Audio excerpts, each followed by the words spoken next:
this makes a lot of sense that this creature could still be around. It's not just like it popped up out of nowhere. There's a good history, a good evolutionary sort of pattern that makes sense that this creature would exist in one way or another. My guest, Bigfoot Sightings, the book, True Tales from Across America. Jim Willis and Michael Kozlowski, it's a co-author, but what happened was Jim had this ready to go, and he died. And then Michael, out of the blue, a horror writer and also ghost stories and all that, gets a call and says, hey, how about Bigfoot? And you said... I said, no. I said, what? Bigfoot, get out of here. No, actually, so yeah, Jim was great guy. I didn't get to work with him personally. Really known him, more through his writing. Probably, used some of his books for my own research at times. But he was well into the book, had a draft, probably, at least 50% complete, the whole outline done. A few chapters were just titles, but clearly, knew where the book was going. So I said, well, let me have a look and see. I'm not sure, how I feel. One, about being a co-author, and two, about, for a couple of reasons, I guess. One, how do I feel about, sharing the fame and glory, right? but also really, like, how do I feel about trying to, be somebody else's voice that, I know at this point that Jim's passed. So, it's not like we can collaborate in real time. I'm going to be speaking for somebody in the afterlife, right? So, looked at his notes and really it was like, wow, I could have wrote this. This is, pretty much where I would have went with 75% of it.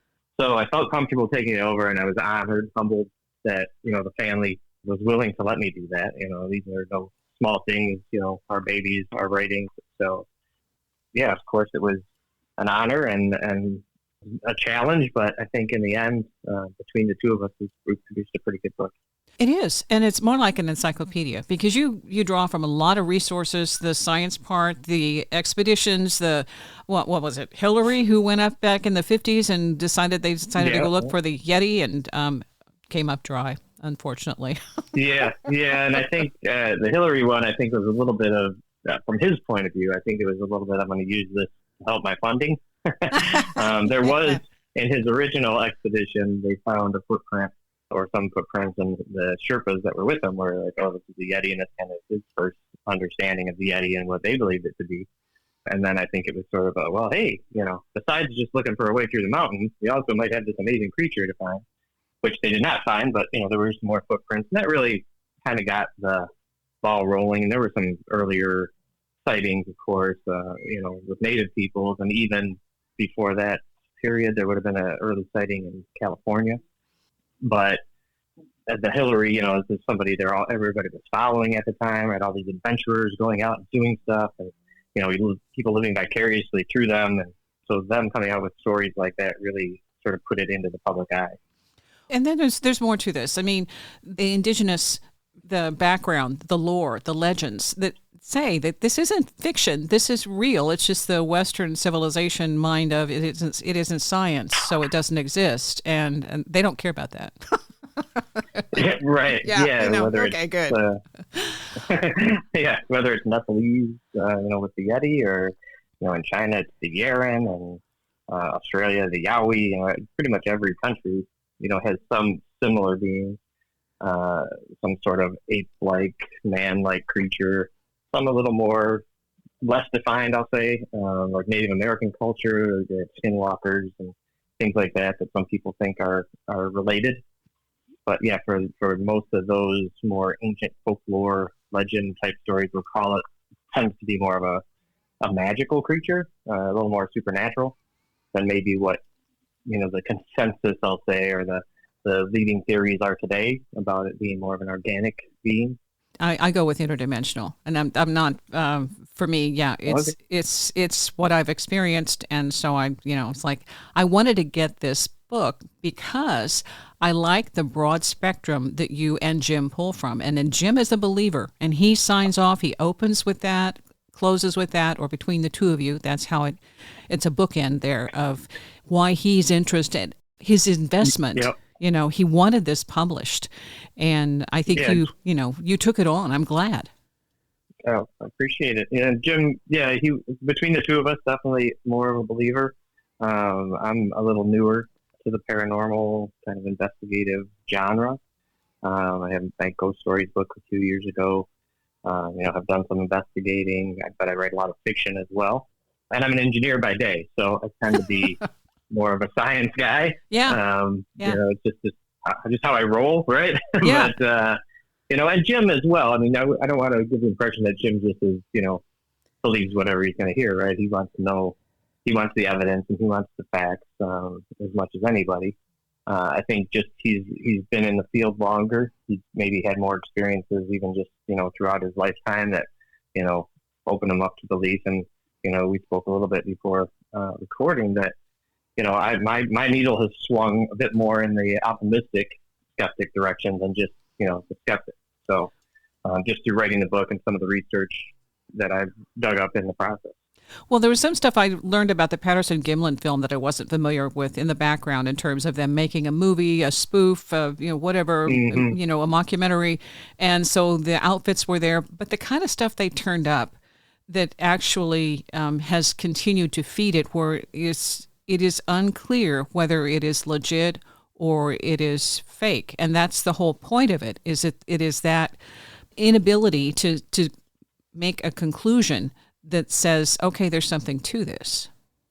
Right. Yeah. And the Patterson-Gimlin film itself, like you said, they set out to make a mockumentary. Patterson was always kind of a guy that was looking for something to be famous for. So less than the film itself, which is, inconclusive. Like you said, there's people that will swear they see muscle movement and things like that with, enhancements in the video. I've watched those personally. I don't see that. But I can't say I see a zipper either. So, Yeah. It's somewhere in the middle. Yeah. But like you said, the process of how it got there, that they were out there making a documentary that, people come out later and say they sold suits, and whether that information is true for the people later who could also just be trying to jump on the gravy train. The facts aren't very much in doubt about how they got there, and how the whole thing started and what they were doing to begin with. So, if they were making a film, kind of the climax has to be finding Bigfoot, right? Mm-hmm. Yeah, technically. Yeah. So that gives me more pause about the film than the film itself. The thing is, a lot of times when people do these kinds of things and find themselves in the right place at the opportune moment, and they really aren't expecting it to deviate from, their mock to real, I don't know that they could have actually anticipated that this would have turned into what it did in terms of, the legs that it grew. Yeah, for certain. And, mentioned as well in doing my own investigations and having written a book, being interested in even more, and digging a bit deeper and getting out there in the woods. But what I tended to find while I was researching is that the people who see Bigfoot rarely are the ones that are looking for it. So the ones that go out looking, they're like never finding it. Like almost like those creatures feel you coming, and they're like, they tend to appear on accident almost. More than anything else. Yeah, I followed up a couple of shows, 2 or 3 that I've done. I was at a place that is known for, which I did not know in advance, Sasquatch area of Oklahoma and Missouri and Arkansas, this whole little area, triangle area. And I had been invited to go check out some crystals, Board Camp Crystal Mine, Mena, Arkansas. And so that was what my husband and I went down and stayed overnight. It's like, okay, we're looking for crystals. And they said, oh, by the way, this happened overnight. And there's this big log up in a tree, maybe 15, 17 feet up in the tree. And no way, it's like 3 feet in diameter. This is like a tree in a tree. Okay. And it happened overnight. And there were other people there, so they were also experiencing this. One was a researcher who I also just talked to. Well, recently I had gone back through my files of pictures that we took while we were there. And for me, the focal point of the picture was this dark space kind of in the trees. And I kept looking at that until I saw the recent thumbnail. And I thought, oh my gosh, that's an outline. It's interdimensional. And you can see, it always bothered me that there was something there that didn't make sense. And then I started doing a little more research about how our brains work and how there are sometimes so much information, our brain cannot process it. And so we're looking at a big picture and trying to figure out details, and our eyes focus a certain way. Well, that's what happened here is I'm looking the way I would normally view a photo and not seeing it. When I look at it in the thumbnail, all of a sudden there is an outline, a shape. It's distinct, and you either see it or you don't. And that's why I felt compelled to point the camera in that direction at that time. And then now I have this. And so I highlighted it so that somebody else can say it is or it isn't. But for me, it is because I was there and I know, so. Yeah, I'd love to see that one. And like you said, the brain is weird. And there's a very famous study. It's a film of guys playing basketball. Yes. Like 5, 6 people, right? Passing the basketball around. And then you watch the whole thing and they go, did you see the guy in the gorilla suit? And you go, what? And then you watch it, they replay it and you see a guy walk right through the middle, right? In a gorilla suit or whatever. And you're like, wait a minute. And you back up and you watch it from the beginning and you're like, because you're thinking, obviously they put that in there. After the fact. And then you go back and watch the beginning and you look for the gorilla guy. Oh my God, he's right there. How did I not see this? Yeah, brilliant. Exactly what you say. Yeah. So what do you think the reason of the log in the tree was? I think it was a bookmark. I think it was one of those things to say, what do you think of this? Are you paying attention? All right. Okay. I think those things are that easy. And then not only that, it could be, right? It separates the people who are true disbelievers, skeptics, diehard skeptics, and saying, that's impossible. I don't believe it. I'm leaving now. Thank you. Right.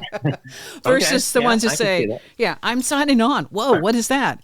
There was more to it than that. There's several places in that area that are designated. Sure. Yeah. So there's it's a longer story. I've told it before, but that for me, that I was not looking for Bigfoot. I had no intention. And since then, I've had several incidents, more of a telepathic connection, like he writes about with his own experience, where there is a specific sentence, a specific dialogue. It is not my language, not my words.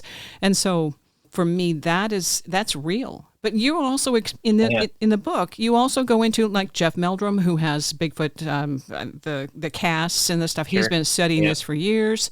Melba Ketchum, who did the DNA research, I interviewed her, and that hasn't been finalized as far as I can tell. They've had all sorts of what she calls interference. I'll put it that way. Yeah, I'll put it that way. Might call a lack of good scientific research. Evidence. But, Ketchum I find a little less. I don't want to say anything to me. Well, that's fine. I think Meldrum's a little more on the right track, a little more from a guy like me. A little more scientific about the whole thing. I get the DNA evidence is meant to be scientific, but the whole buying of magazines, it's just the way. It's another sort of Patterson thing. The way it was rolled out is more concerned than the actual evidence they're presenting. But I think, Meldrum, of course, legend in the field at this point. And then the earlier, Krantz and Zahedin and all those guys, right, the Four Horsemen, people who've spent their whole lives looking and still can't tell you they've seen one, or didn't, during their lifetime. But didn't make them any less of a believer. No, and that's what I think is so fascinating about it, is the people who are really determined, I'm going to find one, I'm going to bag a Sasquatch or something like that. Well, if you go out with a gun, good luck, because that usually means you're looking for trouble, and you will find it. Right, yeah. You will find it. I always question the methods of people who are searching for Bigfoot. Certainly, I wouldn't condone shooting a creature we don't even know what it is. But I mean, it might take finding a body or some really solid DNA evidence to convince people. But going out and, we make these noises, we think Bigfoot, this is their language and this is how they communicate. We go out there and we start howling and whooping and whistling and knocking things together with no idea of what we're saying. Yeah. Right? If I was in the middle of China, screaming about my book in words that I think sound Chinese, people would just think I'm a lunatic, run as far away from me as they possibly could. So I think it might be detrimental to the cause to go out there with some of the methods that we use. Well, if you do talk with where there's something they call habituation, and there's another, I'll throw this out here on YouTube. There is a fantastic series, and that really gets to the heart of this because they cover a broad spectrum of people who've had sightings, experiences, or who are researchers. A Flash of Beauty is the name of it, and I'll recommend it because it speaks to anyone who has any interest at all in Bigfoot or consciousness and the things that we experience we can't explain. But with that, there's so much, I think, investment in getting something corporeal, in having something, a body on the table, that it misses what the Native Americans have always suggested, that there's more to this, and it is interdimensional. And the Native Americans have experiences on this ground in Mena, Arkansas, where they have come in and they've done their ceremonies and they've done specific honoring of the being that says that we are missing something when we insist on making it some kind of an ape. It doesn't mesh. Does that make sense? Yeah, for sure. And I'm definitely going to check out A Flash of Beauty. I haven't seen that one yet. For me, I'm less inclined to believe interdimensional. I'm in any way am I in dismissing anybody's belief. Yeah. Because I don't know. I just don't know, right? So it's like most. For me, the evidence kind of points more to go towards something organic. That doesn't mean it couldn't be interdimensional and be organic, certainly. And the more we, learn about, the potential of multiverses and all this stuff, the more interesting that becomes, certainly. But I think there's ways to. A lot of times I feel like not so much the interdimensional maybe as much as like the alien sort of aspect, that they're somehow related to extraterrestrials and things like that. Some of those arguments to me tend to be ways to answer questions that are difficult, right? Like why don't we have a body or something like that, rather than necessarily evidence-based.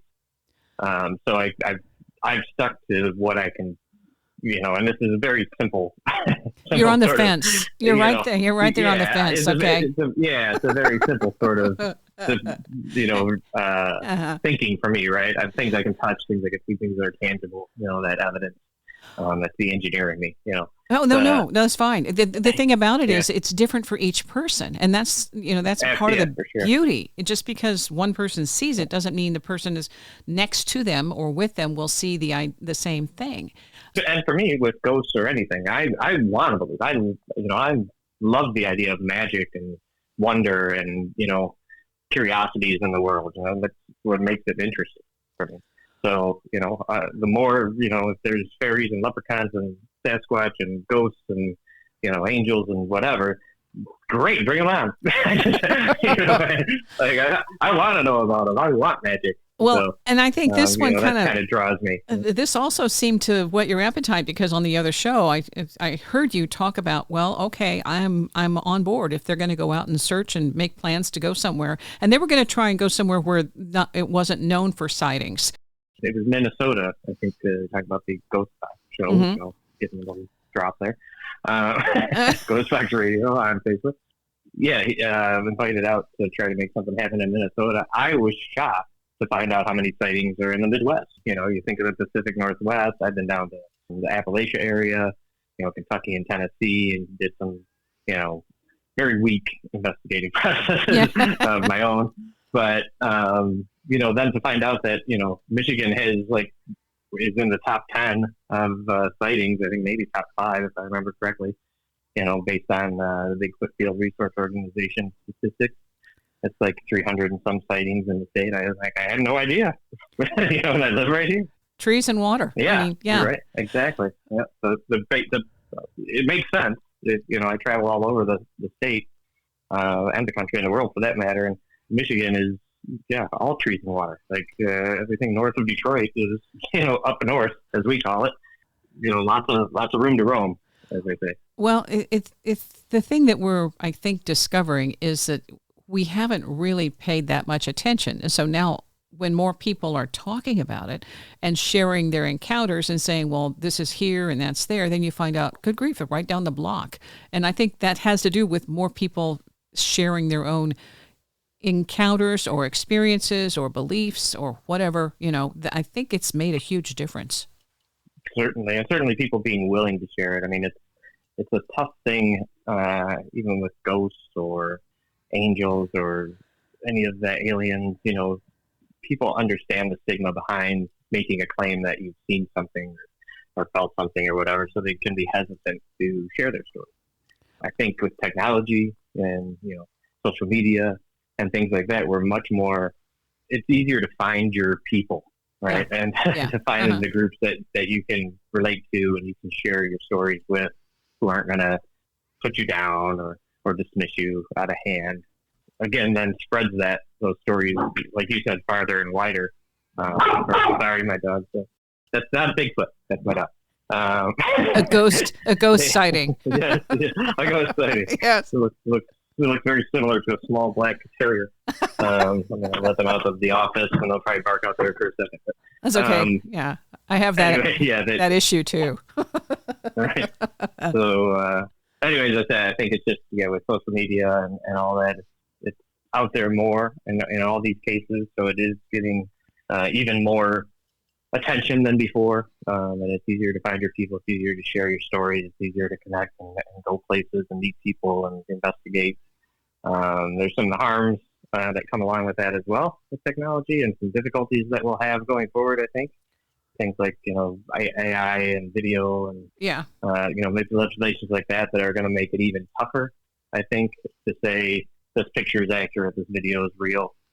But then we also have drones and things like that where we can cover more area. So it's going to be, I don't know that it's going to get any easier, but there's going to be a lot more of it. Yeah. That's my prediction. I think it'll be a mixed bag because the fraud, the potential for that, and then trying to figure out, okay, is this legit? But beyond that, when people experience something like this, a video won't do it. A video, whatever it is, it won't do it. It's when you actually have your own boots on the ground, up close and personal reality shift. And that makes all the difference in the world. And then, it's like with me, I already know it. For me, this worked. I was not expecting it. I had no clue that was going to even happen. But when I became, I guess, acclimated, introduced, and had that interaction, it was like, oh my gosh, this is real. This is a real thing. And it didn't mean I saw a 10-foot Sasquatch. It meant I had an ESP or telepathic contact, and then they showed me some other things that where I had experiences walking through the trees. There's a place they call the nursery there in Mina, and there are crystals under each tree. The people there didn't do it. They found it, and there are crystals in this. It's like a grid pattern, and going through there and seeing that they didn't do it. The glyphs in the trees, the kind of tree, the way that they organize these little patterns or shapes or whatever in their tree area. Some places look like it might be just a place where they can stay hidden. So a cover of some kind, and others might be a place where somebody's going to stay for a while. But the reason I go back to interdimensional is that just like ET, UFO, aliens, they're here one minute and gone the next. Well, where do they go? Mm-hmm. Right. Sure. That said, they could just be very good at camouflage and disappearing and hiding themselves. It's difficult to find a bear in the woods. I'm a hunter. Really only a deer, but my brother has hunted all over the world. I've done some other hunting in my youth. I'm not really a trophy hunter guy, so I don't do much of it anymore. But, it's not easy to go out there and find even animals we know exist in our populace. Yeah. To go out and find them just as you want to. And to find, say, like a bear carcass, it's very rare. If you haven't shot it or something. So, again, not to dismiss the interdimensional or alien theory, but I think even beyond that, there's good reason to, understand why we haven't found one or why we don't see one regularly or why they can disappear so quickly.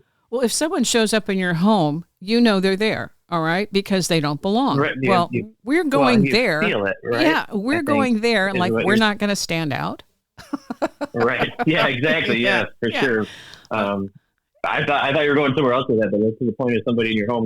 You can really feel it, right? Like, Yes. you can feel the space is disrupted. Somebody's out there. Somebody's in my living room. I can feel, or my dog's behind me watching me. I feel their presence. Mm-hmm. And I think that's kind of where you're going with some of the. It's the same thing. Being out there in Arkansas, right? Yeah, it's the same thing.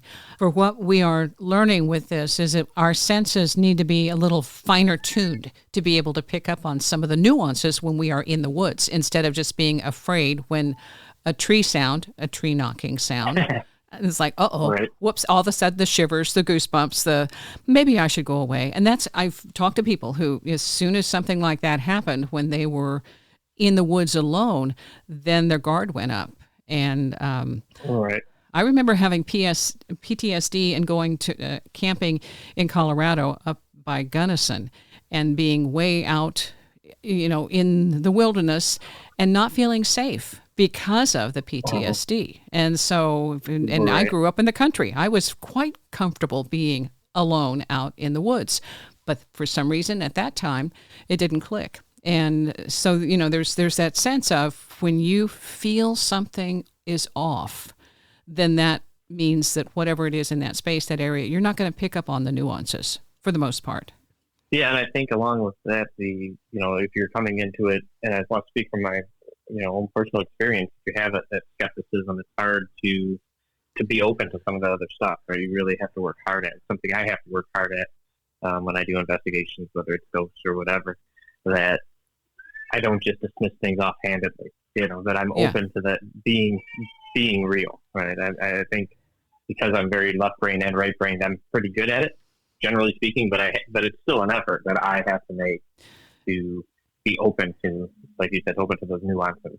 It's an extra filter.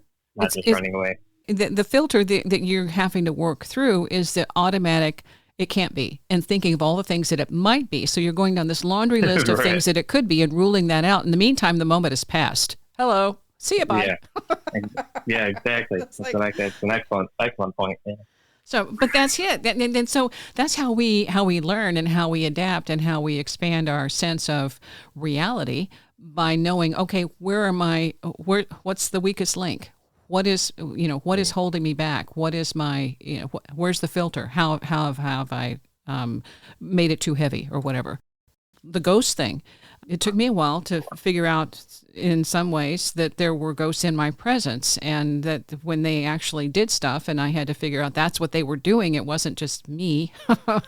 It was a shock. Right. It was a shock. It's like, wait a minute, again, first-hand experience changes things. What I like about the book, though, is that you cover as much as you can. That's why I called it more like an encyclopedia, trying to get a lot of different, for one thing, experiences and perspectives with this, instead of just, it's not just I experienced Bigfoot. It's how can you experience Bigfoot, and what is it about, and why do they call it Sasquatch? What's, why the different terms? And Sasquatch is actually more respectful. Yeah, I think so. Of course, the Bigfoot name is really just a newspaper writer who, kind of coined the term, and it took off, and it's colloquial and it's fun to talk about, and Bigfoot's fun. More so than Sasquatch or Yeti or whatever. But yeah, it certainly is not necessarily respectful. And I'm sure, if we communicate with them in some way, they'll tell us what their name is, right? What do they like to be called? But yeah, we really tried to cover a lot. And, Jim covered a lot of the Native American Yeti stuff. I went maybe a bit further into the archaeological records. He was going down that path. I probably did a bit more of that side of that research. But for me, that's important to know, where these creatures might have come from, right? Let's look at all the options, whether they're descendants of a creature that was here, or even ancient aliens or interdimensional or whatever. The more you can glean of their past, I think the more you can understand their presence. Does that make sense? Yeah. So that I felt that was important to really cover as much of that as possible. Well, I also like, there's a list in here, you call it kind of a Bigfoot Rorschach test, where there are some other films that can be considered a little bit more reputable, or in terms of, authenticity, they might have a little more legitimacy to them. And I like that because I hadn't seen all of them. Yeah, and I'm sure many that I didn't get to. Search Bigfoot on the Bigfoot video on the internet, and it'll be there for a while. But I tried to, pick the highlights, and I watched a ton of video. Tried to watch the one, find the ones that seemed the most legitimate, which typically tended to be, the word I'm looking for, sort of offhanded, unexpected, sort of America's Funniest Home Videos sort of thing, right? Like, it just happened while I had my camera on. I wasn't looking for Bigfoot. I wasn't filming. I was, watching my kid jump into a lake, and I saw something in the background. All of a sudden we're all watching, this huge creature descend a mountain.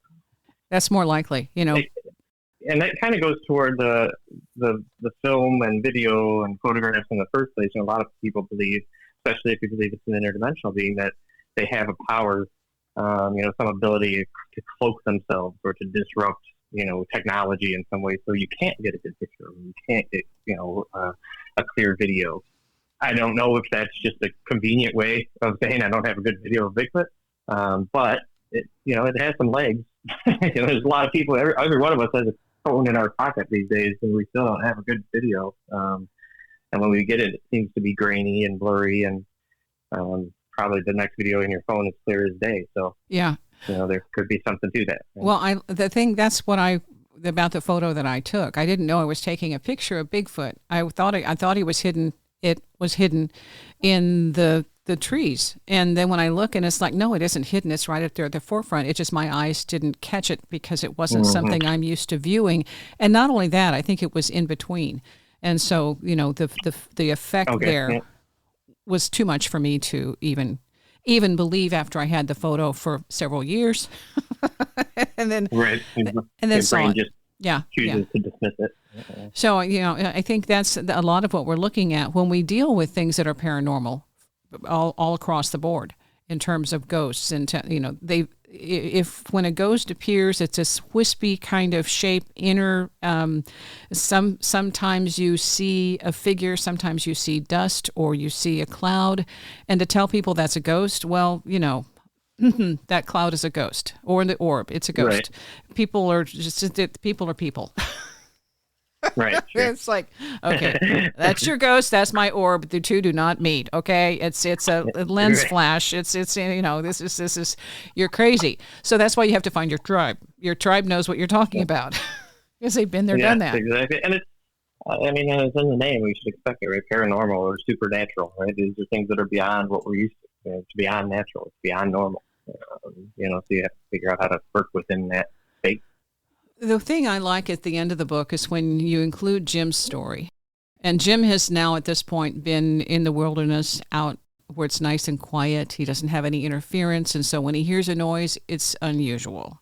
And when he has a sense of presence, it's unusual. And there was a rock that there's something about the rock. He kept staring at it and meditating. And then something came to him. And I love this because this is what, for me, these experiences are like, is you're not really looking, you're open, you're quiet, you're receptive and respectful and saying, what is it I need to know about this? It was important to me to end the book with Jim's words, first of all, and important to end them with that story. Because once I read that story, this is a person I respect. I don't think they're flighty or crazy or, and I've met some people. Let me tell you. Yeah. If you're going to investigate ghosts and Bigfoot and things like that, you're going to meet some people that, again, I don't dismiss anybody's stories or their beliefs or, I'm certain that in their heart of hearts, they believe what they're telling. Whether their explanation is accurate or not, they believe what they're telling. But you meet some people and you go, yeah, probably not going to use that one for a reference. Maybe not. Yeah. I know. Right. Yeah. But Jim, one of the most, down to earth, intelligent, well-rounded people I know of, and he doesn't say outright that it was Bigfoot, right? He this is what he felt. This is what spurred him to investigate further. It's the details that he includes. The way he tells the story, the specifics of how it plays out, the details that tells the story. You don't have to say, I saw Bigfoot. It's just all of these other little factors are part of it. And that, I think, is what people need to understand, is that when you have those elements and they click, you have your story. Whether it's a Bigfoot, doesn't matter. It doesn't matter to anybody else but you connecting your own dots and saying, is this something I can identify or I can align with? Because then you have a template for what it can be for yourself. And that's how I view these stories is, wow, can I work with that? Does that resonate? And you go forward. Right. Yeah, and especially, as you apply those stories with Bigfoot to the Native American stories and you compare those things and, legends and oral tradition that's been around for thousands of years, and matches up with the things you hear today. Right? So it's not like it's changed. It's not like it's a different creature. You can go back and say, wow, this Indian had this, Native American had the same experience that I had. This Nepalese person, this Chinese person, thousands of years ago. They felt the exact same thing I just felt out in the woods, or that this person who's telling me their story just felt. So, tying those things together again in the book, I think is important, so that we don't just believe, oh well, we got this evidence right now. We could really shoebox ourselves in and say, well, we got some footprints and we got a couple of videos, and, some guys up in the woods that had some experiences. That's good, but go back a couple thousand years and you have all of that ad nauseum, right? Yeah. So, well, the thing is, too, though, you are very versatile because there's a band. There's also the horror writers stuff that you're, the horror stories, the fiction, and the ghost stories, which, I mean, you have a whole lot of, let's say, plates that you're juggling. Or breaking. I don't know. Probably a little of both. I have probably a dangerous mix of ADHD and OCD. So I have a million hobbies, and I want to know everything about every one of them. But it's great. It's great because for one, you're versatile. Okay, so you also have maybe a more abstract perspective of, well, here's this, and this, and this, and you might be looking at things other people would miss because you are so broad-based. Is what I would say. And so, yeah, I think that's accurate. I think there's some truth in that. Yeah. So when you were thrown into the Bigfoot thing, thinking, well, okay, why not? Yeah, for sure. Done everything else. Exactly. But most people, they would say, there's so far out in the field. When you go to UFO, you think you've missed. You're right there. Okay, I'm on the edge, the fringe. Here it is, and then Bigfoot comes in. It's like no, and you stepped over it. Yeah, yeah, and I mean, Bigfoot's super popular, right? There's 1,000 books. Mine and Jim's is very possible to get lost in the mix somewhere. Yes. But we still approached it with all the seriousness and all the investigative tools that we would bring to anything, whether somebody was telling me that they wanted a history of. I call this an easy one, but a history of great apes throughout our country or throughout Africa or whatever, things that I know are there, and I'm going to try to figure out where they came from and get all the background I can and explain as much of it as I can. I'm going to do that with Bigfoot as well, or with ghosts, or with whatever the subject may be. I have several. Same method. I have several of the Bigfoot books, and even across the board from the sounds that Sasquatch makes, and the whole 9 yards, and people who've experienced Sasquatch and included it in their stuff, and also there are several versions of what Sasquatch is and where Sasquatch comes from. But with this, whether you've got several of those books, this is another great addition just because of what I said. It's more of an encyclopedia talking about it, not only that local stuff, but worldwide, and how different cultures approach this entity.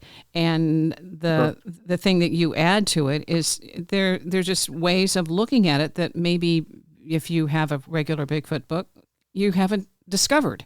And I discovered that with the Army. I think there's one in here, the Mad World you talk about.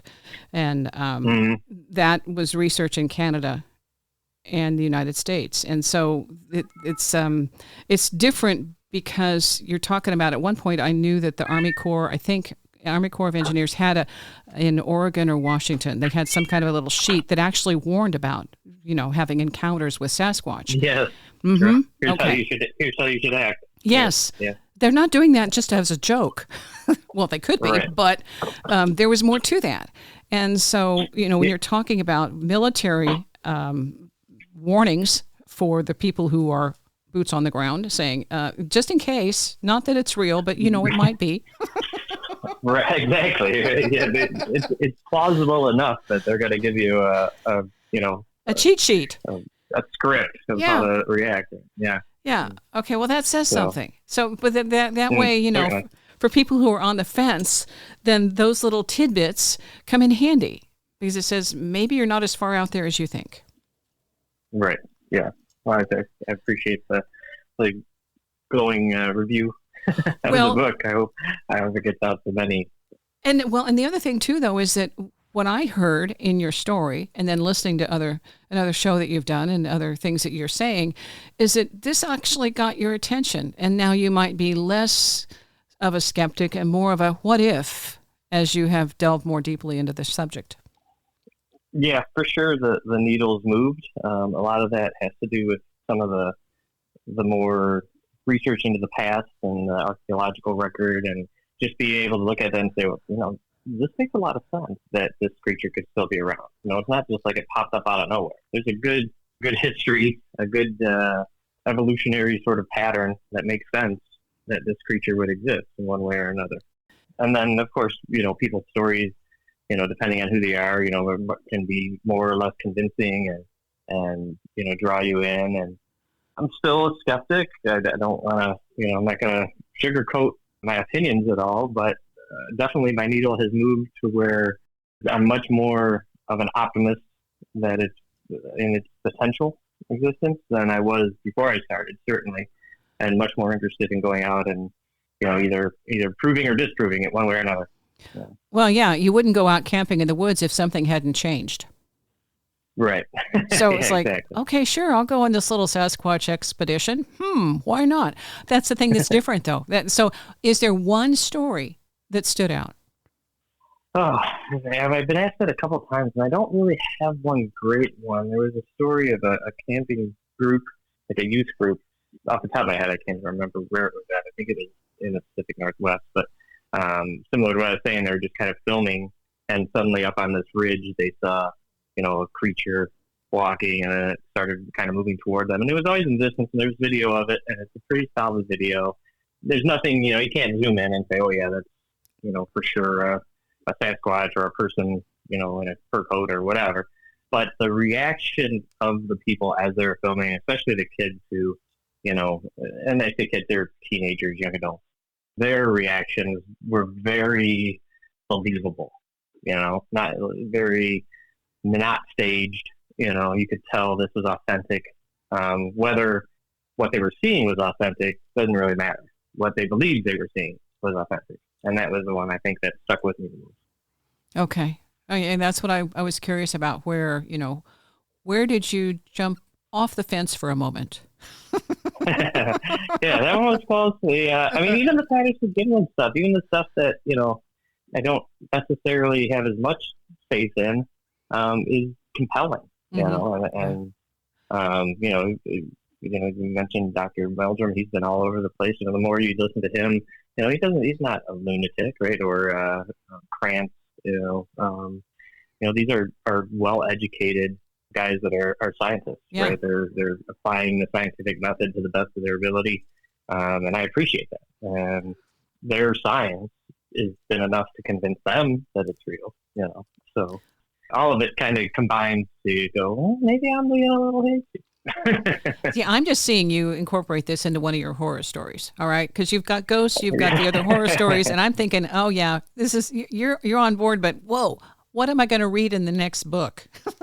Right, it could end up there might be a Sasquatch protagonist in one of my fiction stories. I'm not saying there is, but I'm saying there could be. I'm not going to rule it out. Right. Okay. So your website, because that's where the books and the blog. You're talking. There's some other stuff. I found you on Instagram, and of course, Yeah, I'm a terrible blogger. I noticed. There is a blog you can get on my website. Every blog starts with I haven't blogged in 10 months. Right. But I'm prolific on Facebook and Instagram and things like that. So several posts a day. I like but you can find my website is www.mikekozlowski.com. So very easy. My first, Mike That or Google. .com. Yeah. I'm Michael Kozlowski on Facebook. I think it's michael.kozlowski.79. If you search Mike Kozlowski and look for the profile pictures, I'll be the best looking one. Just pick that one. What else we got? Instagram is at M.A. Kozlowski. And TikTok, which I'm just kind of starting to play with, is at M.A. Kozlowski 72. But you can get to all of them from the website. The website's probably the best place to start. There's links there that you can buy, order signed books, my fiction as well. There's links to the Amazon site where you can order directly from there. And then, of course, Barnes & Noble. Hopefully your indie bookshops have it. They certainly can get it in if they don't. So I'm a big indie bookshop guy. So if you support them, go in and tell them you want Bigfoot Sightings by Jim Willis and Michael Kozlowski, and they can have it for you. Well, I love the book. I think there's a lot here to work with. There's one saying in the chapter, the first teacher is our own heart. So that's where we live. And so if it resonates when you're listening to this and you want to, check something out, the book is Bigfoot Sightings, Two Tales from Across America with Jim Willis and Michael Kozlowski. And the thing I want to recommend again is A Flash of Beauty, because it is excellent. It's a well laid out. There's two versions of it, the paranormal aspect and the normal, if you want to call it that. I think it's all one. But yeah. So, but they also, there's tons of interviews that they've done in terms of checking out people who've had their own legitimate and they believe it is real encounter. And I think that speaks volumes. So anyway, just for you too, to work on your horror stories. Yeah, absolutely. I have it written down and I'm going to be checking that one out. And you can reach me in my email through my website as well. So anybody else who checks it out or checks out the book and has questions or comments or just wants to connect, I'm happy to field them all. Excellent. Well, thank you. I appreciate you taking the time. And the video, what I have in terms of that picture, that photograph, I also posted it, Sasquatch Portals and Interdimensionals, the Sasquatch Whisperer, here in my archives. You can check that out. Or the website I've got, talkingtonightlights.com, and that has the picture. I did it before and after and then outlined it. So if you miss it, it's like the gorilla, okay? Okay. Literally. Got you. Yeah. And then you can see it and unsee it and say, well, I don't know what's there, but she thinks so. And that's how we're going with it. The green dress, blue dress. Yeah. Yeah. Oh gosh. That is so, it's like, what? No. Thank you. I appreciate talking to you. And I think you've got some wonderful projects you're working on more now. So happy Halloween. How's that? Yeah, thank you. Yeah, go get yourself a Bigfoot or a ghost book for Halloween or for your friends. We'll love it. Yes. I'm still a skeptic. I don't want to, I'm not going to sugarcoat my opinions at all, but definitely my needle has moved to where I'm much more of an optimist that it's in its potential existence than I was before I started, certainly, and much more interested in going out and, either proving or disproving it one way or another.